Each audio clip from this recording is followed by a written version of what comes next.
And we're going to begin at 5 with a threat of storms. All eyes on Exact Track 4D tonight and heading into tomorrow.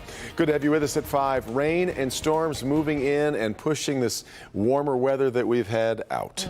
Let's get right over to Kim Adams. And Kim, there's some changes in the timeline in just the past few minutes that you've been tracking for us. Just within the past 15 minutes, I mean, these storms have really picked up speed. We're talking about 55-mile-per-hour movement, not the wind gusts, but the movement of these storms is now southeast at 50 to 55 miles per hour. So they're getting in here a little sooner than we even thought an hour ago. Severe weather risk has also been updated. We were originally all under a marginal risk. Now that is only for the extreme northwest portion of our viewing area. But we do have some storms out there, and they are again moving down to the southeast. So the storm trackers on Exact Track 4D radar, Grand Blancs 504.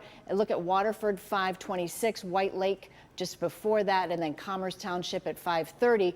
We will continue to track these, however, because again, they are picking up some speed as they move toward Metro Detroit. Now, at this point, none of them have reached severe limits. We don't really expect widespread severe weather. The main threat from these storms will be hail. We might have some hail that may reach a severe limit in the next hour or two, but otherwise not expecting high winds. This is not like the severe weather event that we had a few weeks ago. These are just some showers and some embedded thunderstorms. But again, at this point, no watches, no warnings for us, but something that you'll want to be aware of here between now and about 10, 11 o'clock tonight.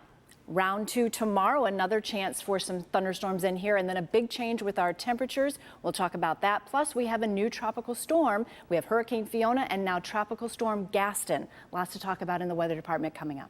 All right, Kim, our other top story at this hour, a Metro Detroit school district forced to cancel classes today because of a cyber attack. And now there are a whole lot of questions and concerns over what information may have fallen into the wrong hands. Sean Lay is live on this story tonight. And Sean, any word on if students will be back in school tomorrow? That's what parents want to know. The district says tonight, look for an update sometime tonight as they work on this problem. We're talking about one district here, South Redford. The feds say, however, more than 24 cyber attacks targeting school districts nationwide. This is something you need to pay attention to at your district. People coming here to district offices today, handwritten note, the district is closed. See district website for more information. That included a warning for all employees and students not to use any of the technology here. South Redford School District closed today. 3,100 students impacted. That is also 3,100 families whose personal information may now be in the hands of criminal hackers. The district alerting families today, quote, due to a cyber attack, the South Redford School District is closed today. Do not use your district issued technology devices. The district tells us it is working with its cybersecurity team to resolve the issue. What is unknown, how serious this attack is, because when hackers target a school district, everyone is a potential target. The big topic right now is cybersecurity, and cybersecurity in schools especially. It's a big thing. We see it a lot. Ilya Elkin is a technology expert. He's the owner of In-Network Telecom. His firm's focus this new school year helping districts and their families protect themselves against cyber attacks. Hackers sending phishing emails that look like they're coming from the superintendent or even your child's teacher. If one person clicks on a link, personal information can be exposed, sold, identities stolen. People don't care who they attack. I mean, they will come after, like I said, teachers, they'll come after principal, but the worst is they'll actually come out after these students. The Federal Cybersecurity and Infrastructure Security Agency warning districts cyber actors may seek to exploit the data-rich environment of student information in schools and education technology services. And make sure you train.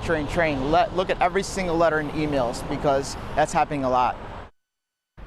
But the very latest from the district here to us is that their cybersecurity team continues to work on this attack, and they will update parents if there will be school tomorrow. No decision on that right now, Pam. And Sean, what about parents? Are they getting any more details from the district here? We did speak with quite a few today asking for details, saying they're not getting any right now. The district has been very responsive to us, saying they are digging into this and they've been working on it nonstop, hour by hour. So they don't have those details yet. We'll continue to ask when they do get the details. Back to you. All right, Sean, thank you. Well, here it is. The city of Detroit is suing with this lawsuit the U.S. Census and the Department of Commerce, saying the city was grossly undercounted in the 2020 census, an issue the city says cost Detroiters tens of millions of dollars in federal funding. Victor Williams live tonight with what is in this 35-page lawsuit and what city officials are saying about it. Victor. Yeah, Devin, I've got a copy. I've been going through this lawsuit as well, and it's a very serious one. The mayor is trying his best to change how Detroiters are being undercounted. This time we're not challenging the 2020 census.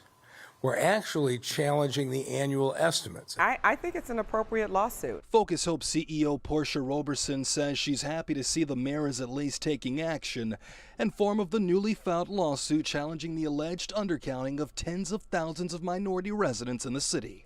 Her company is one of the organizations deeply affected by the numbers. It helps us as a nonprofit with the kind of funding we get. We know the Census Bureau director has already admitted the organization undercounted the Black and Hispanic population, but overcounted the non-Hispanic/white population nationwide. Just on his admission, we know that they should have corrected 20,000 residents positive in the 2021 estimate. Based on that information, 20,000 Detroiters were uncounted in the 2020 census. The lawsuit then goes on to claim that instead of correcting the quote racially biased undercount that was already admitted, the Bureau reduced the city's population again by 7,150 people in 2021, compared to the already deflated number from 2020. The mayor says despite that evidence from the Postal Service, utility accounts, and even more proves Detroit gained population during that time. 14 new major apartment buildings with 1,000 units opened during that time. And my question is, how could anybody conclude we lost 7,000 people in 1 year? And we did reach out to the U.S. Census Bureau. They're telling us that they cannot comment on any pending or ongoing litigation. Victor Williams, Local 4. And this will be ongoing. All right, Victor. No active threat was found after a high school in Rochester Hills was locked down today. The district says the alarm system at Stony Creek High School was inadvertently activated before noon. That led to the spread of misinformation with reports of a gun in the school. Stony Creek was put on lockdown. Police investigated and say there was no active shooter or threat. The school was given the all clear and dismissal continued as scheduled. Let's get to the new coronavirus numbers that we have for the week. The state reporting 16,901 new cases over the past 7 days. The average of 2,400 cases a day is down slightly from last week, but 147 new deaths have been reported over that same time period. Detroit City Council has pushed back a vote on a controversial technology. Yeah, that's right. Detroit police are asking for $7 million to expand ShotSpotter. It's an aerial system that detects gunshots. It's currently only being used in the 8th and 9th precincts. Opponents say it's wasteful spending and an invasion of privacy. Police say the sensors only detect gunfire. A vote on the technology is now expected next Tuesday.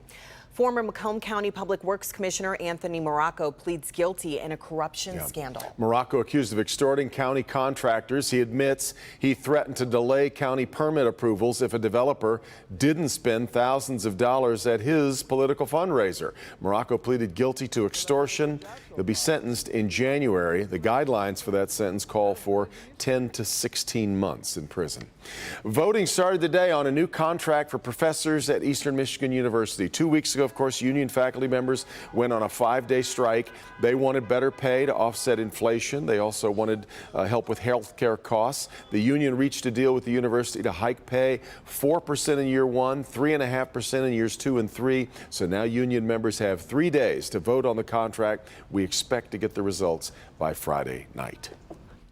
All right, Bernie's here with us now following a big day for the Tigers, something we really haven't been able to say much of all Well, that's season. unfortunately. But new leader in the front office, and so far it seems to be going over really well this No choice. question. Just remember, I don't think he had a base hit last year. But Scott Harris was the general manager of the San Francisco Giants and today officially became president of the Tigers. He said he needs time to figure everything out and if he'll even hire a general manager or do the job himself. But at the age of 35, Harris is known as an up-and-coming star. in the game. We've got highlights of Harris worked with Theo Epstein. He'll now work, as you can see, with Chris Ilitch.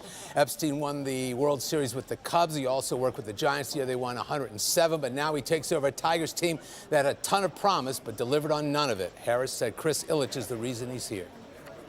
Chris's innovative spirit and his commitment to culture really inspired me. And I'm thrilled to be here in Detroit right now, and I'm thrilled to be a Tiger. His approach is progressive and forward-looking on how to win in today's league. I want them to think of an environment where they are confident they can come and get better. They can perform at a higher level. They can lengthen their careers. They know that they're going to be surrounded by people in this organization that are going to get the absolute most out of them. All right, Harris was careful in how he answered every question, asked for a grace period to study the team, the minor league system, and even Miguel Cabrera, and figure out what to do with this franchise. Back later with more on Scott Harris, your new Detroit Tigers team president. So he's from San Francisco. He was working for the Giants. They clearly had to make a pretty good case to get him to come here. No question. He really wanted to come do that. Absolutely. Yeah. Just want to know how many zeros were at the end of that pretty good case. Quite a few, I'm sure. Keep looking into it.